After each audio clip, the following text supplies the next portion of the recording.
বৃহস্পতিবার মানে সেদিন নিরামিষের দিন, আর সেদিন ঘর পরিষ্কার থেকে শুরু করে রান্নাবান্না, সেদিন অনেক বেশি কাজ থাকে।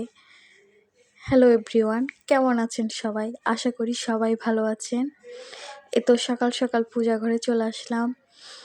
আজ বৃহস্পতিবার, লক্ষ্মীবার, তো সেই দিন অবশ্যই ঘর পাল্টাতে হয় প্রত্যেকটা বৃহস্পতিবারে।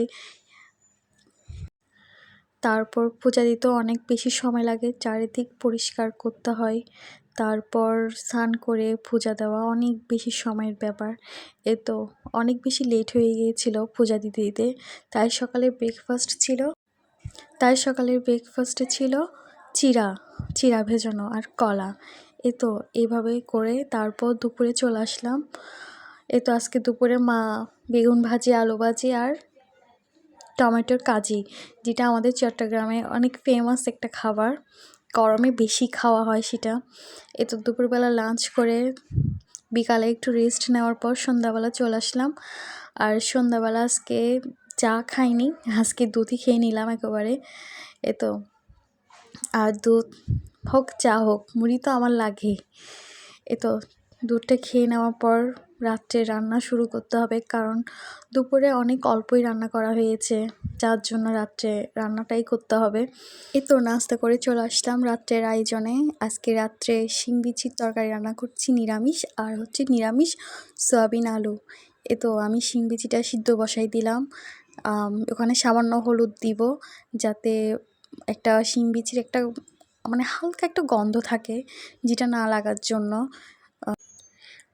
আর আমি পাশে আদা কুচি করে নিচ্ছি, যাতে তাড়াতাড়ি শিম বিচিটা সিদ্ধ হয়ে যায়।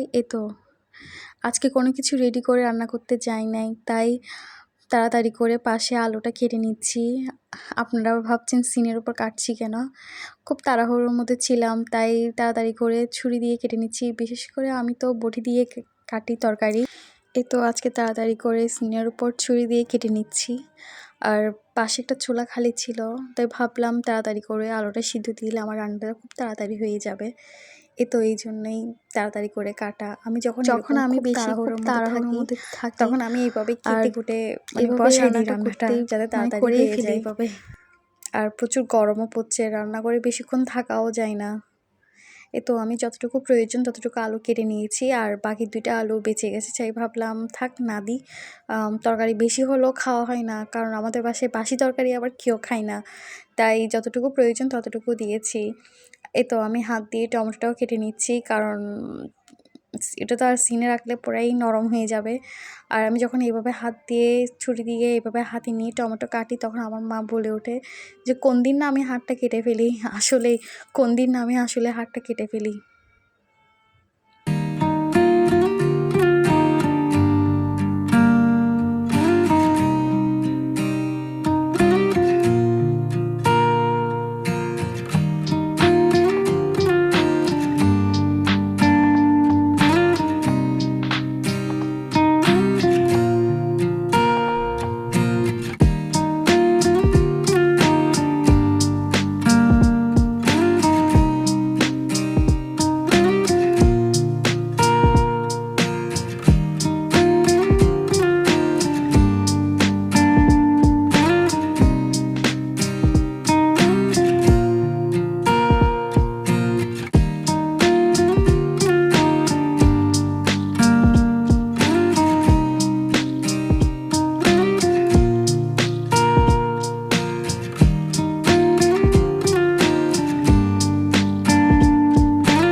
কিছু ক্লিন করে নিলাম।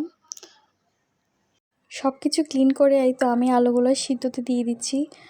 আজকে রান্না করব সয়াবিন দিয়ে আলু আর হচ্ছে শিম বিচি, দুইটাই নিরামিষ রান্না করব। তো আমি সয়াবিনগুলো ভালো করে ধুয়ে তারপর ফুটানো গরম পানি দিয়ে কিছুক্ষণ ভিজিয়ে রাখবো যাতে এটা নরম হয়ে যায়। আর আপনারা যখন সয়াবিনটা রান্না করবেন তখন খুব ভালো করে ধুয়ে নেবেন, কারণ সয়াবিনটা যদি ভালো করে ধোয়া না হয় তখন এটা সয়াবিনটা তেমন একটা মজা হয় না। যখন সয়াবিনটা গরম পানিতে দেওয়ার পর নরম হয়ে আসবে তখন ভালো করে কচলিয়ে ঠান্ডা পানি দিয়ে ধুয়ে নিতে হবে, তারপর সয়াবিনটার মজা হয়। আর ভালো করে না ধুয়ে নিলে সয়াবিনটা অনেক মজা হয় না তেমন।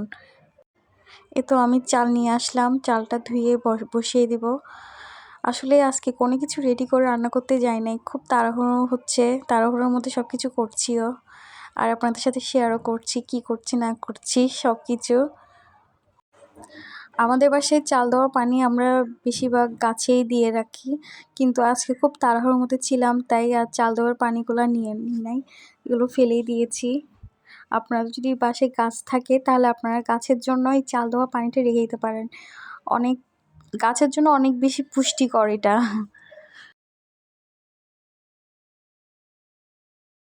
এই তো আমার ডালগুলো অলমোস্ট সিদ্ধ হয়ে গেছে, এখন আমি মরিচ মশলা সব কিছু দিয়ে দিব। আমি ডাল শিম বিচিটা আমি এইভাবেই রান্না করি। আমি যখন সিদ্ধতে দিয়েছিলাম তখন হলুদ দিয়েছি, এখন কাঁচামরিচ দিব, একটু বেশি করে কাঁচামরিচ দিচ্ছি কারণ একটু ঝাল ঝাল ভালো লাগে। আমরা সবাই আমাদের বাসায় সবাই ঝালই খাই আমরা।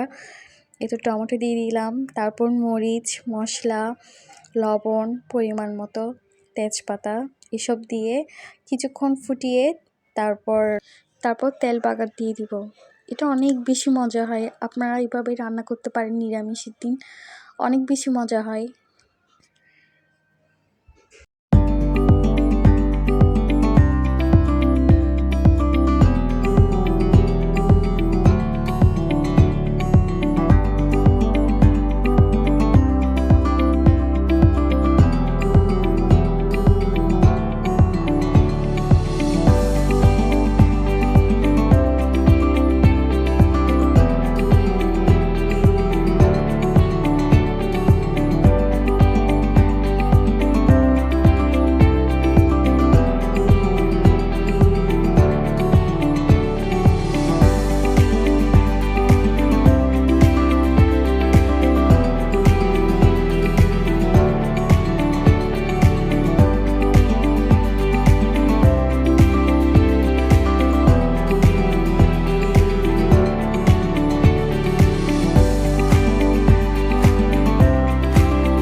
এই তো আমি সয়াবিনের তরকারিটা রান্না করা শুরু করে দিচ্ছি। প্রথমে তেলে পাঁচফোড়ন, শুকনা মরিচ, তেজপাতা দিয়ে আপনারা টমেটো, কাঁচামরিচ দিয়ে আলুটা দিয়ে দিবেন। তারপর পরিমাণ মতো মরিচ, মশলা সব কিছু দিয়ে তারপর ভিজে রাখা সয়াবিনগুলো দিয়ে দিব। এই তো আমি সয়াবিন বেশিরভাগ এভাবেই রান্না করি। সয়াবিনটা আগে যদি একটু ভালো করে ভেজে নেওয়া হয় তখন সেটা আরও বেশি টেস্ট হয়। রান্না করতে করতে পুরো ঘেমেই গেলাম।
এই তো আমার নিরামিষ আলু সয়াবিনের তরকারি রেডি হয়ে গেছে। প্রচুর গরম লাগছে, আমার চেহারা দেখে আপনারা বুঝতেই পেরেছেন আমি পুরো ঘেমে কি হয়ে গেছি। তো তার জন্য ঠান্ডা ঠান্ডা শরবতটা খেয়ে নিলাম। আপনাদের যদি আমার ভিডিও ভালো লাগে তাহলে অবশ্যই লাইক, কমেন্ট, সাবস্ক্রাইব করতে একদম ভুলবেন না। ধন্যবাদ।